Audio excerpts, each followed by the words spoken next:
ನಾನು ಅಂಧಳಾದೆ, ನೀನು ಮೂಗನಾದೆ. ಕೆಲವರು ಸಿನಿಮಾ ಮಾಡ್ತಾರೆ, ಹಲವರು ಸಿನಿಮಾದಲ್ಲಿ ನಟಿಸ್ತಾರೆ, ಇನ್ನು ಕೆಲವರು ಸಿನಿಮಾ ಮುಗಿದ ಮೇಲೂ ಅವರ ಪಾತ್ರಗಳ ಮೂಲಕ ನಮ್ಮ ನೆನಪಿನಲ್ಲಿ ಉಳಿದು ಬಿಡ್ತಾರೆ. ಆದರೆ ಒಬ್ಬ ನಟಿ 7 ದಶಕಗಳ ಕಾಲ ಸಿನಿಮಾ ಅನ್ನೋ ದೊಡ್ಡ ಜಗತ್ತಿನ ಜೊತೆ ಪ್ರಯಾಣ ಮಾಡಿ, ನಾಯಕಿಯಾಗಿ ಶುರು ಮಾಡಿ, ಪೋಷಕ ಪಾತ್ರಗಳನ್ನು ಮಾಡಿ, ಅಜ್ಜಿಯ ಪಾತ್ರದವರೆಗೂ ಬಂದು, ಹೀಗೆ ಹಲವು ತಲೆಮಾರುಗಳ ಪ್ರೇಕ್ಷಕರಿಗೆ ಪರಿಚಯವಾಗುವುದು ಅಂದರೆ ಅದು ಸಾಮಾನ್ಯ ಸಾಧನೆ ಅಲ್ಲ. ಸುಮಾರು 400 ಸಿನಿಮಾಗಳು, 100 ರಂಗಭೂಮಿ ಪ್ರದರ್ಶನಗಳು, ತೆಲುಗು, ತಮಿಳು, ಕನ್ನಡ, ಮಲಯಾಳಂ ಸೇರಿದಂತೆ ಹಲವು ಭಾಷೆಗಳ ಸಿನಿಮಾಗಳು ಮತ್ತು 7 ದಶಕಗಳಿಗೂ ಮೀರಿದ ಕಲಾಪಯಣ. ಇದೆಲ್ಲ ಕೇಳಿದ ತಕ್ಷಣ ದಕ್ಷಿಣ ಭಾರತೀಯ ಸಿನಿಮಾದ ಒಂದು ದೊಡ್ಡ ಯುಗ ನಮ್ಮ ಕಣ್ಮುಂದೆ ಬರುತ್ತೆ.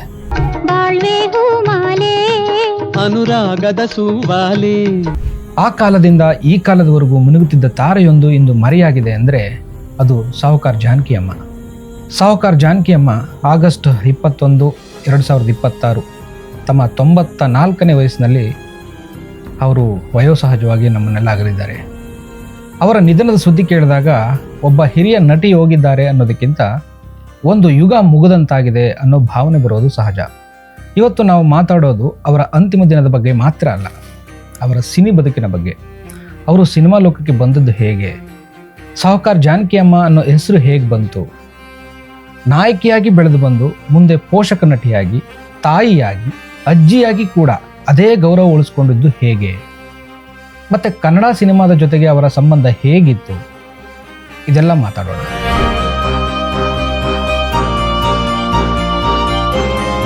ನಾವು ಇಂದಿನ ಕಲಾವಿದರ ಬಗ್ಗೆ ಲೀಲಾಜಾಲವಾಗಿ ಮಾತನಾಡಬಹುದು, ಆದರೆ ನಾವು ಹುಟ್ಟೇ ಇರಲಿಲ್ಲ. ಆ ಕಾಲದಲ್ಲಿ ಸಿನಿಮಾ ರಂಗಕ್ಕೆ ಕಾಲಿಟ್ಟ ಕಲಾವಿದರ ಬಗ್ಗೆ ಮಾತಾಡೋದು, ಅನುಭವ ವಿಮರ್ಶೆ ಮಾಡೋದು ಸ್ವಲ್ಪ ಕಷ್ಟದ ವಿಷಯ. ಕಂಡದ್ದಕ್ಕಿಂತ ಹೆಚ್ಚಾಗಿ ಕೇಳಿದ್ದು, ಓದಿದ್ದರ ಆಧಾರದ ಮೇಲೆ ಮಾತನಾಡಬಹುದು. ಅದೇ ದಾರಿಯಲ್ಲಿ ಇವತ್ತು ನಾನು ಸಾಹುಕಾರ್ ಜಾನಕಿ ಅಮ್ಮ ಅವ್ರ ಕುರಿತಾಗಿ ಒಂದಷ್ಟು ಮಾತಾಡೋಣ ಅಂತ ಅಂದ್ಕೊಂಡಿದ್ದೀನಿ. ಇದೇ ಇವತ್ತಿನ ಸಿನಿಮಾ ಕತೆ DNS ಜೊತೆ ಕಾರ್ಯಕ್ರಮ. ನೀವು ನೋಡ್ತಾ ಇದ್ದೀರಾ ಸುಮನ್ TV ಕನ್ನಡ. ನಾನು ಶಿವರಾಜ್ DNS.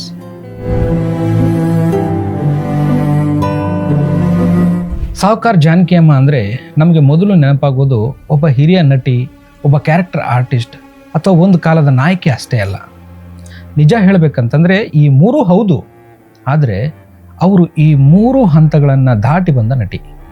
1931ರಲ್ಲಿ ಜನಿಸಿದ ಜಾನಕಮ್ಮ ಬಾಲ್ಯದಲ್ಲೇ ರೇಡಿಯೋ ಮೂಲಕ ಕಲಾಕ್ಷೇತ್ರಕ್ಕೆ ಕಾಲಿಟ್ಟವರು.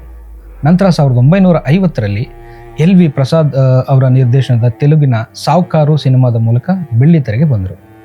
ಆ ಸಿನಿಮಾದ ಹೆಸರೇ ಮುಂದೆ ಅವರ ಹೆಸರಿನ ಜೊತೆ ಸೇರಿಕೊಂಡು ಜಾನಕಿ ಅನ್ನೋದಕ್ಕಿಂತ ಸಾಹುಕಾರ್ ಜಾನಕಿ ಅನ್ನೋ ಹೆಸರು ಹೆಚ್ಚು ಪ್ರಸಿದ್ಧಿ ಆಗೋಕ್ಕೆ ಶುರುವಾಯಿತು. ಒಬ್ಬ ನಟಿ ಸಿನಿಮಾಗೆ ಬರ್ತಾರೆ ಅಂದರೆ ನಾಯಕಿ ಸೇರಿದಂತೆ ಒಂದಷ್ಟು ಪಾತ್ರಗಳನ್ನು ಮಾಡ್ತಾರೆ, ಅಲ್ಲಿಗೆ ಸಿನಿ ಪಯಣ ಮುಗಿಬಹುದು ಅಂತ ಅನ್ಕೋಬಹುದು. ಆದರೆ ಸಾಹುಕಾರ್ ಜಾನಕಿ ಅಮ್ಮ ಅವರ ಪ್ರಯಾಣ ಹಾಗಿರಲಿಲ್ಲ. ಒಂದು ಭಾಷೆಯಲ್ಲಿ ನಾಯಕಿ ಆಗಿದ್ದವರು ಇನ್ನೊಂದು ಭಾಷೆಯಲ್ಲಿ ಬೇರೆ ರೀತಿಯ ಪಾತ್ರ ಮಾಡ್ತಿದ್ರು.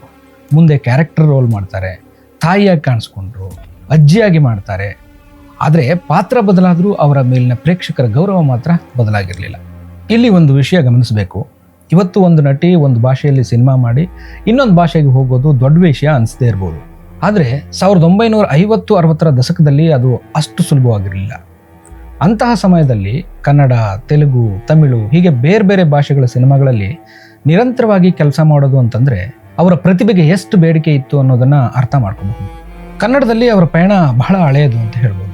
1954ರಲ್ಲಿ ದೇವಕನ್ನಿಕಾ ಸಿನಿಮಾದ ಮೂಲಕ ಕನ್ನಡಕ್ಕೆ ಬಂದ ಸಾಹುಕಾರ್ ಜಾನಕಿ ಅಮ್ಮ ನಂತರ ಹಲವು ಕನ್ನಡ ಸಿನಿಮಾಗಳಲ್ಲಿ ನಟಿಸಿದ್ದಾರೆ. ಭಾಗ್ಯಚಕ್ರ, ಸದಾರಮೆ, ರತ್ನಗಿರಿ ರಹಸ್ಯ, ಸ್ಕೂಲ್ ಮಾಸ್ಟರ್, ಮಹಿಷಾಸುರ ಮರ್ದಿನಿ, ಸಾಕು ಮಗಳು, ನವಕೋಟಿ ನಾರಾಯಣ ಹೀಗೆ ಹಲವು ಸಿನಿಮಾಗಳಲ್ಲಿ ಅವರ ಅಭಿನಯ ಕನ್ನಡ ಪ್ರೇಕ್ಷಕರಿಗೆ ಪರಿಚಯವಾಯಿತು. ನಮ್ಮ ಜನರೇಷನ್ನ ಬಹುತೇಕರು ನೋಡಿರಬಹುದಾದ ತಾಯಿಗೆ ತಕ್ಕ ಮಗ, ಶಬ್ದವೇದಿ ಸಿನಿಮಾಗಳಲ್ಲೂ ಅವರು ಅಭಿನಯಿಸಿದರು. ಇನ್ನೊಂದು ವಿಶೇಷವಾದ ವಿಷಯ ನೆನಪಿಸ್ಕೊಳ್ಬಹುದಾದರೆ ಡಾಕ್ಟರ್ ರಾಜ್ಕುಮಾರ್ ಅವ್ರ ಜೊತೆ ಸಾಹುಕಾರ್ ಜಾನಕಮ್ಮ ಅವರ ಸಿನಿಮಾ ಪಯಣ ಹೇಗಿತ್ತು ಅನ್ನೋದನ್ನು ನೋಡೋಣ.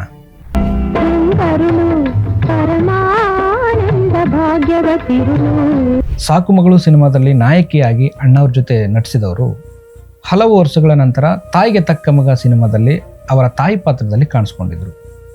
ಮತ್ತೆ ರಾಜ್ಕುಮಾರ್ ಅವರ ಕೊನೆಯ ಸಿನಿಮಾ ಶಬ್ದವೇದಿಯಲ್ಲೂ ಕೂಡ ಅವರು ಇದ್ದರು. ಅಂದರೆ ಒಂದೇ ನಟನ ಜೊತೆ ಒಂದು ಕಾಲದಲ್ಲಿ ನಾಯಕಿಯಾಗಿ ನಟಿಸಿದ ನಟಿ ಮುಂದೆ ಅದೇ ನಟನಿಗೆ ತಾಯಿಯ ಪಾತ್ರ ಮಾಡ್ತಾರೆ. ಮತ್ತು ಅವರ ಕೊನೆ ಸಿನಿಮಾದಲ್ಲೂ ಕಾಣಿಸ್ಕೋತಾರೆ ಅಂದರೆ ಎಷ್ಟು ವಿಶೇಷ ಅಲ್ವಾ. ಆ ರೀತಿಯಾಗಿ ಡಾಕ್ಟರ್ ರಾಜ್ಕುಮಾರ್ ಅವ್ರ ಜೊತೆ ನಾಯಕಿಯಾಗಿ ಮಾಡೋದಲ್ಲದೆ ಮತ್ತು ಅಮ್ಮನ ಪಾತ್ರವನ್ನು ಮಾಡಿದವರು 3-4 ಜನ ಇದ್ದಾರೆ.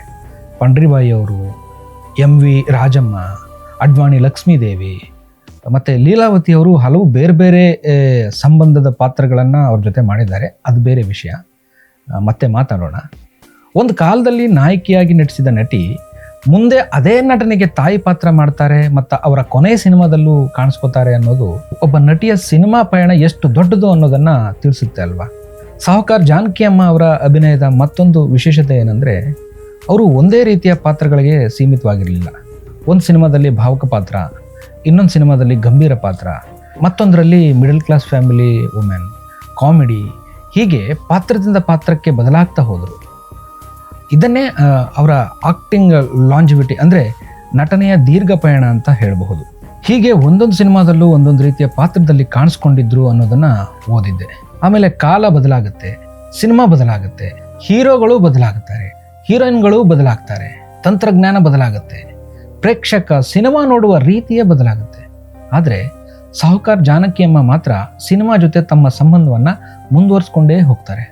ಒಂದು ತಲೆಮಾರಿನ ನಾಯಕಿ, ಮತ್ತೊಂದು ತಲೆಮಾರಿನ ತಾಯಿ, ಇನ್ನೊಂದು ತಲೆಮಾರಿನ ಅಜ್ಜಿ, ಹೀಗೆ ತಲೆಮಾರುಗಳು ಬದಲಾಗ್ತಿದ್ರು, ಅವರು ಮಾತ್ರ ಸ್ಕ್ರೀನ್ ಮೇಲೆ ಇರ್ತಾರೆ. ಇದು ಅಷ್ಟು ಸುಲಭವಾಗಿ ಯಾರಿಗೂ ಸಿಗದ ಗೌರವ ಅಂತಲೇ ಹೇಳ್ಬೋದು. 2022ರಲ್ಲಿ ಭಾರತ ಸರ್ಕಾರ ಅವರಿಗೆ ಪದ್ಮಶ್ರೀ ಪ್ರಶಸ್ತಿ ನೀಡಿ ಗೌರವಿಸುತ್ತೆ.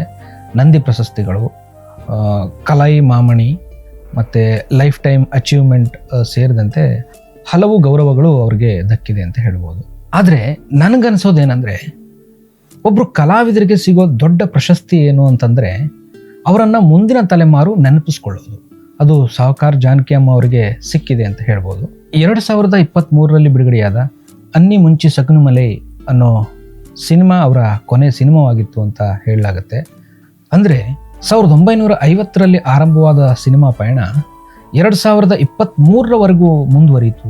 ಸುಮಾರು 7 ದಶಕಗಳಿಗೂ ಹೆಚ್ಚು ಕಾಲ ಒಬ್ಬರು ತಮ್ಮ ಜೀವನದ ಇಷ್ಟು ದೊಡ್ಡ ಭಾಗವನ್ನು ಸಿನಿಮಾಗೆ ಕೊಟ್ಟಿದ್ದಾರೆ ಅಂದರೆ ನಿಜಕ್ಕೂ ಗ್ರೇಟ್ ಅನಿಸುತ್ತೆ. ಸಾಹುಕಾರ್ ಜಾನಕಿ ಅಮ್ಮ ಅವರನ್ನು ಕೇವಲ ನಟಿ ಅಂತ ಕರೆಯೋದು ಸಾಕಾಗಲ್ಲ, ಅವರು ಸಿನಿಮಾ ಇತಿಹಾಸದ ಒಂದು ಭಾಗ ಅಂತ ಅನ್ಬಹುದು ಅಂತ ಅನಿಸುತ್ತೆ. ಇವ್ರ ಬಗ್ಗೆ ಮಾತಾಡುವಾಗ ಇವರು ಎಷ್ಟು ಸಿನಿಮಾಗಳಲ್ಲಿ ನಟಿಸಿದ್ರು ಅನ್ನೋದಕ್ಕಿಂತ ಎಷ್ಟು ತಲೆಮಾರುಗಳ ಜೊತೆ ನಟಿಸಿದ್ದಾರೆ ಅನ್ನೋದು ನನಗೆ ಹೆಚ್ಚು ಇಂಟ್ರೆಸ್ಟಿಂಗ್ ಅಂತ ಅನಿಸ್ತು. ಒಂದು ಕಾಲದಲ್ಲಿ NTR, ಮತ್ತೊಂದು ಕಾಲದಲ್ಲಿ ಶಿವಾಜಿ ಗಣೇಶನ್, ನಂತರದ ಡಾಕ್ಟರ್ ರಾಜ್ಕುಮಾರ್, ಹೀಗೆ ಬೇರೆ ಬೇರೆ ತಲೆಮಾರುಗಳ ಪ್ರಮುಖ ನಟರ ಜೊತೆ ಸ್ಕ್ರೀನ್ ಶೇರ್ ಮಾಡಿದ ಮಹಾನಟಿ ಅವರು. ಅದಕ್ಕೆ ಅವರನ್ನು ನೋಡಿದಾಗ ನಮಗೆ ಕೇವಲ ಒಬ್ಬ ನಟಿ ಕಾಣಿಸೋದಿಲ್ಲ, ಅವರ ಜೊತೆಗೆ ಒಂದು ಕಾಲಘಟ್ಟ ಕಾಣಿಸುತ್ತೆ ಅಂತ ಹೇಳ್ಬೋದು. ಮತ್ತೊಂದು ಇಂಟ್ರೆಸ್ಟಿಂಗ್ ವಿಷಯ ಅಂದರೆ ಬೇರೆ ಬೇರೆ ರಾಜ್ಯದ 3 ಜನ CMಗಳು ಅಂದರೆ ಮುಖ್ಯಮಂತ್ರಿಗಳ ಜೊತೆ ನಟಿಸಿರುವ ಏಕೈಕ ಮಹಾನಟಿ ಅಂತ ಹೇಳಲಾಗುತ್ತೆ. MGR ತಮಿಳುನಾಡು ಮುಖ್ಯಮಂತ್ರಿ ಅವರು, NTR ಆಂಧ್ರ ಪ್ರದೇಶದ ಮುಖ್ಯಮಂತ್ರಿ, ಜಯಲಲಿತಾ ಅವರು ತಮಿಳುನಾಡು ಮುಖ್ಯಮಂತ್ರಿ. ಇವತ್ತು ಸಾಹುಕಾರ್ ಜಾನಕಿ ಅಮ್ಮ ನಮ್ಮ ಜೊತೆ ಇಲ್ಲ, ಆದರೆ ಅವರು ನಟಿಸಿದ ಸಿನಿಮಾಗಳಿವೆ, ಅವರು ಮಾಡಿದ ಪಾತ್ರಗಳಿವೆ, ಅವರ ಅಭಿನಯವನ್ನು ನೋಡಿ ಬೆಳೆದ ತಲೆಮಾರುಗಳಿವೆ ಮತ್ತು ಮುಖ್ಯವಾಗಿ ಮುಂದಿನ ತಲೆಮಾರು ಕೂಡ ಅವರ ಸಿನಿಮಾಗಳನ್ನು ನೋಡಬಹುದು. ಅದೇ ಕಲಾವಿದನಿಗೆ ಸಿಗೋ ಶಾಶ್ವತ ಜೀವನ ಅಲ್ವಾ. ಕಲಾವಿದರು ಹೋಗ್ತಾರೆ, ಆದರೆ ಅವರ ಕಲೆ, ಆ ಪಾತ್ರಗಳ ಮೂಲಕ ಕಲಾವಿದ ಮತ್ತೆ ಮತ್ತೆ ನಮ್ಮ ಮುಂದೆ ಬರ್ತಾನೆ. ಸಾಹುಕಾರ್ ಜಾನಕಿ ಅಮ್ಮ ಅವರ ಕಥೆಯೂ ಹಾಗೆ. ಅವರು ನಮ್ಮಿಂದ ದೂರಾಗಿದ್ದಾರೆ, ಆದರೆ ಅವರ ಸಿನಿಮಾ ಪಯಣ ಮುಗಿದಿಲ್ಲ, ಅದು ಇನ್ನೂ ಮುಂದುವರಿತಾನೇ ಇರುತ್ತೆ. ಯಾಕಂದರೆ ಒಳ್ಳೆ ನಟ ನಟಿಯರು ಸಿನಿಮಾದಲ್ಲಿ ನಟಿಸ್ತಾರೆ, ಜನರ ನೆನಪಿನಲ್ಲಿ ಉಳಿತಾರೆ. ಸಾಹುಕಾರ್ ಜಾನಕಿ ಅಮ್ಮ ಈ ಎರಡನ್ನೂ ದಾಟಿ ಒಂದು ಯುಗದ ನೆನಪಾಗಿ ಉಳಿದಿದ್ದಾರೆ ಅನ್ಬೋದು. ಅವರ ಆತ್ಮಕ್ಕೆ ಶಾಂತಿ ಸಿಗಲಿ. ಜಾನಕಿ ಅಮ್ಮ ಅವರ ಸಿನಿಮಾ ಪಯಣ ಒಂದು ರೀತಿಯಾದ ಕಥೆಯಾದರೆ ಅವರ ವೈಯಕ್ತಿಕ ಬದುಕು ಮುಳ್ಳಿನ ಹಾದಿಯ ರೋಚಕ ಕಥೆಯಾಗಿತ್ತು. ಈ ಬಗ್ಗೆ ಮುಂದಿನ ದಿನಗಳಲ್ಲಿ ಮಾತಾಡೋಣ. ಅವರ ಕಲಾ ಪಯಣಕ್ಕೆ ನಮ್ಮದೊಂದು ಗೌರವ ನಮನ. ನಮಸ್ಕಾರ.